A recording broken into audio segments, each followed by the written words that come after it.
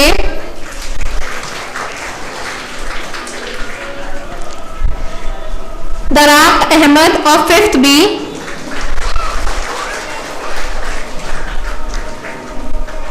Halima Israr of 6th A. Halima Israr of 6th A. Azra Khalid Ansari of 6th A. Muhammad Sarmad of 6th B.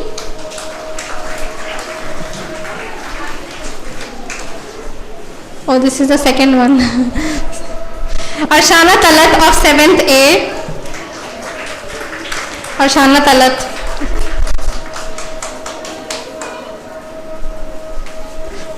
The next one is already smiling. Basila Anis of 7th A. Khansa Rais of 7th A. Laiba of 7th A. And Halima Afshar of class 9th. Halima.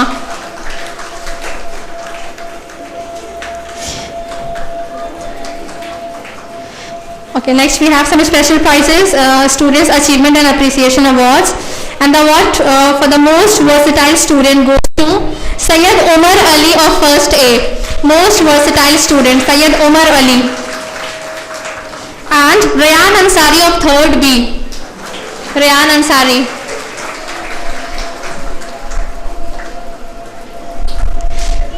Next we have the Improvement Award. And the award goes to Afifa Naz of class 4th A.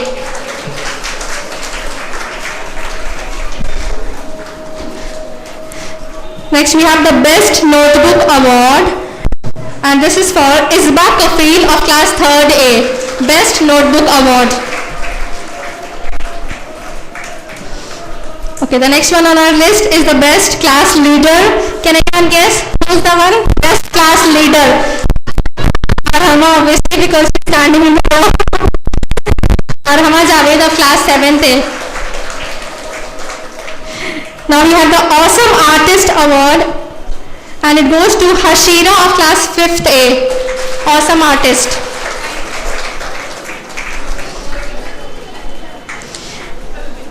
Now the prize for Excellence in Maths. Excellence in Maths, Muhammad Usaid of 6th B. Excellence in Maths.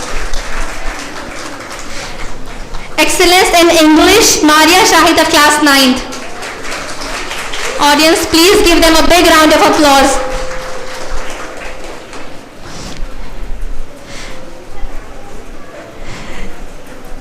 The next one is the Enthusiastic Learner. And her name is Shahapur of 5th A. The most enthusiastic learner. Most sharing and caring child, and the winner is Ahmad Bassam of Junior KGB. He is the most sharing and caring child. Ahmad Bassam.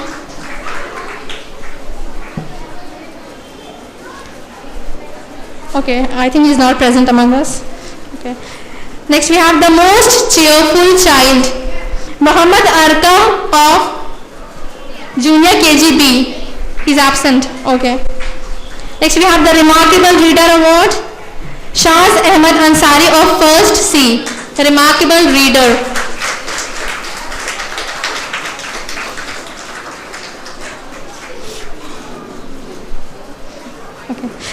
Now, the most curious child, a child who is always curious to learn new things in the class, and the award goes to Zoya Siddiqui of Nursery A. Zoya Siddiqui, she's the most curious child. May Allah bless all these little kids. Okay, now we have the homework hero, and this award goes to Muhammad Hashir Khan of KGB. Muhammad Hashir Khan of KGB. He's absent. Okay. And now we have the most disciplined child. Aisha Haseen of First A. Aisha Haseen. Okay. Is she present? Yes, she's there. Okay.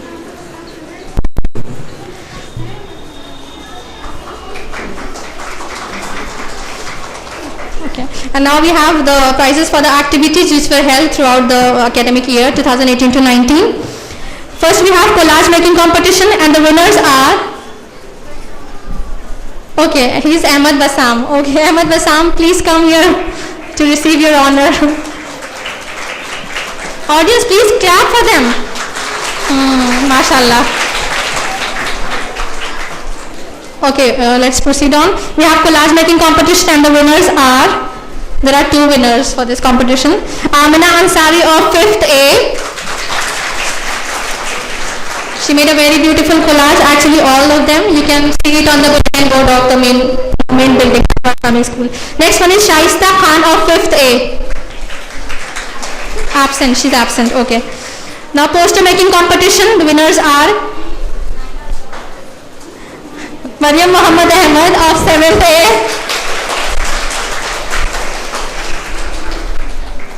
And Naila Asif of 7th A. Naila Asif.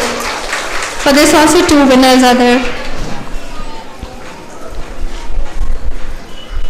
Okay, next we have the story building competition, and the winners are Maria Shahid of 9th and Afifa Ejaz of class 8th. Afifa is absent. Maria Shahid of class 9th. They were in a team actually. Okay. Next we have recall and write competition, and the winners are Abdullah Naseem and Muddassir of class 8th. I think both of them are absent. Okay. And the last competition which we had is, the last one in this category. Pen down your ideas. Pen down your ideas, and the winners are again Arhama Javed of 7th A and Zainab of 7th A.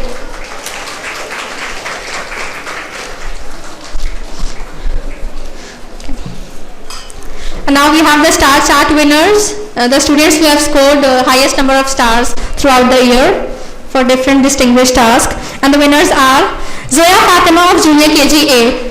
Zoya Fatima of Junior KG A. She's so small she gets lost in the crowd. Zoya Fatima, okay, I think she's not here. Muhammad Shamoon of Senior KGB. Muhammad Shamoon.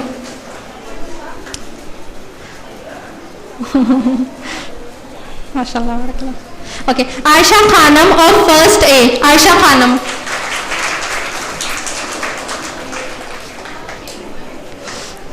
Sayyid Umar Ali of 1st B. Sayyid Umar Ali. Umar Ali, are you here?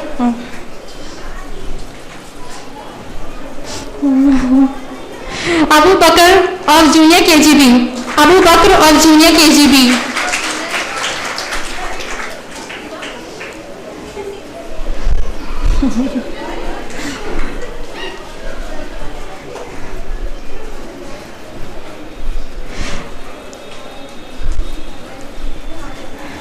Muhammad Ismail of Junior KGB. Muhammad Ismail of Junior KGB.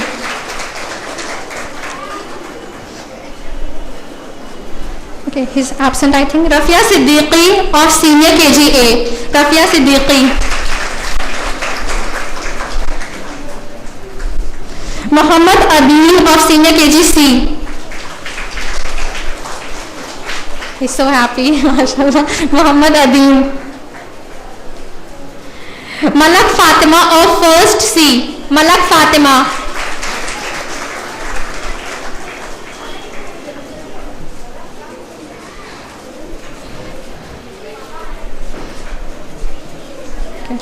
Mehwish Ansari of Second A.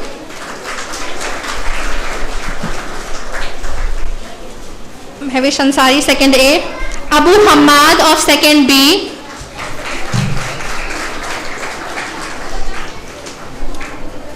Abu Hamad, is he present? He's absent, I think. Okay, no problem. Maryam Naseem of Second C. Maryam Naseem.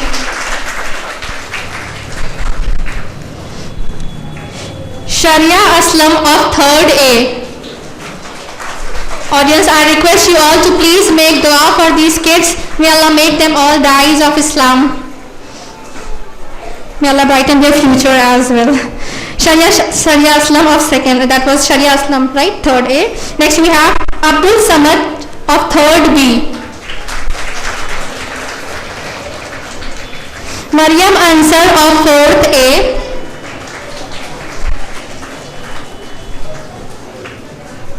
Audience, don't lose your energy, many more to go. Maryam Ansar of 4th A. Muhammad Ibrahim of 4th B.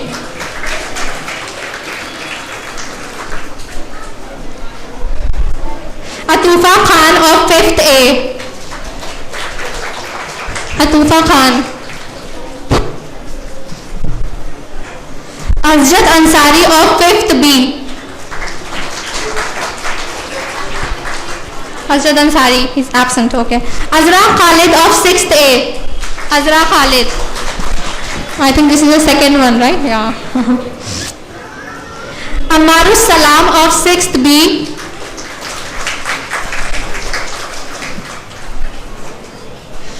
Maryam Muhammad Ahmed of 7th A.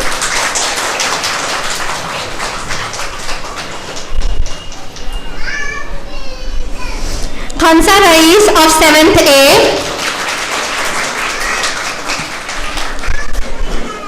Arisha Hussain of class 8th.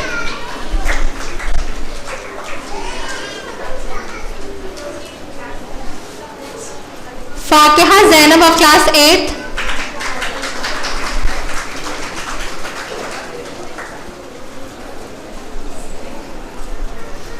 Rayyan Fayyaz of class 7th B. Okay. I think we are done with the students' achievement. Sorry? Okay. The last one is Halima Shah of class 9th. Halima Shah. Halima, where is your first one? Okay. Okay, so these were the achievements award for the students. And now we have Teachers Achievement Awards for the academic session 2018 to 19. And the teacher who has been chosen as the most attentive teacher of is Shazia Hasib, ma'am. Most attentive teacher, Shazia Hasib, ma'am. Next we have the first responder. The teacher who always responds first to all the needs and requests of everyone. The first responder award, and the award goes to, any guess? Can anyone guess? Shaista Begum, ma'am. First responder award.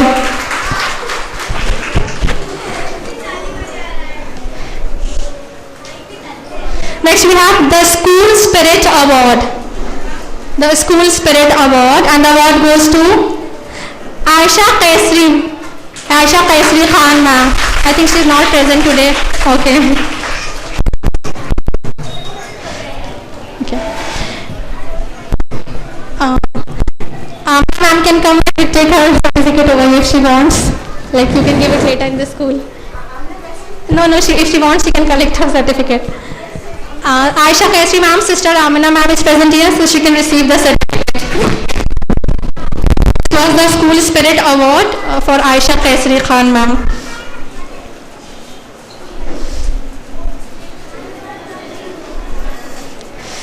Next we have the Helping Hand Award. The teacher who is always ready to lend her helping hand. And the award goes to Azra ma'am. Azra ma'am.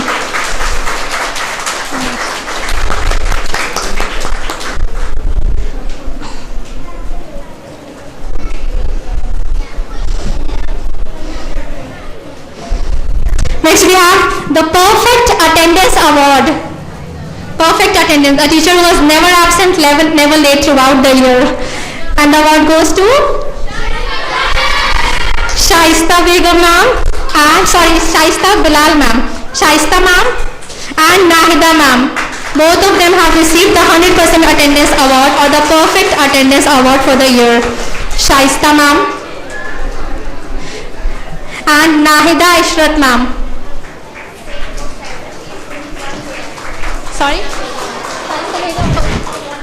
Shaista Begum. Okay. Shaista Begum was absent on even she might have. Okay, next we have the Best Caregiver. The Best Caregiver. And the award goes to Saleha Begum ma'am. Saleha ma'am. Best Caregiver.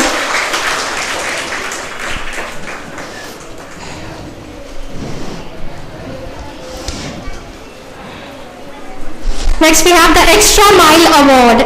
The teacher who always takes extra miles to contribute towards the school, and the award goes to Amina Kaisri ma'am. The Extra Mile Award.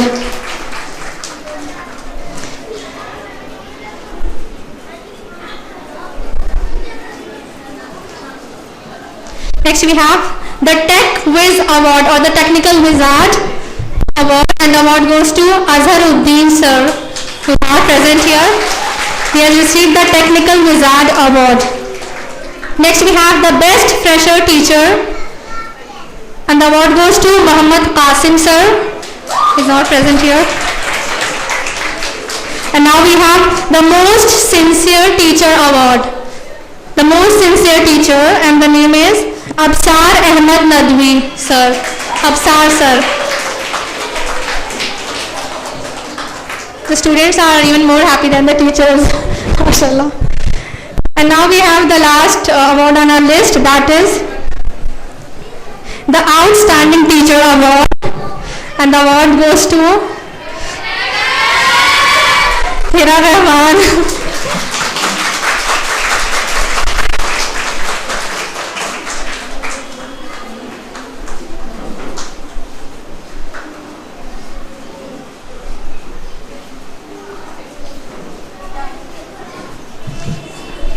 Okay, with that we end our prize distribution ceremony. Jazakallah khairan kaseera Asma ma'am, and all the audience, Jazakumullah khair for joining us and showing your energy and excitement throughout the program. I pray to Allah subhanahu wa ta'ala that may He bless all these kids, may He grant them hidayah throughout their life, and may He make them guides of Islam. I pray to Allah subhanahu wa ta'ala that He blesses these children throughout their life, and may He make them all the torch bearers of His deen. اسی کے ساتھ میں آج کے اس programme کا اختتام کرتی ہوں اس دعا کے ساتھ کہ جو کچھ بھی ہم نے سنا ہے اس کے اپنی لائف میں اپلائی بھی کریں گے اور اس کے ذریعے اللہ کی رضا حاصل کریں گے. سبحانک اللہم و بحمدک نشہد ان لا الہ الا انت نستغفرک و نتوب الیک. جزاکم اللہ خیر once again. السلام علیکم ورحمۃ اللہ.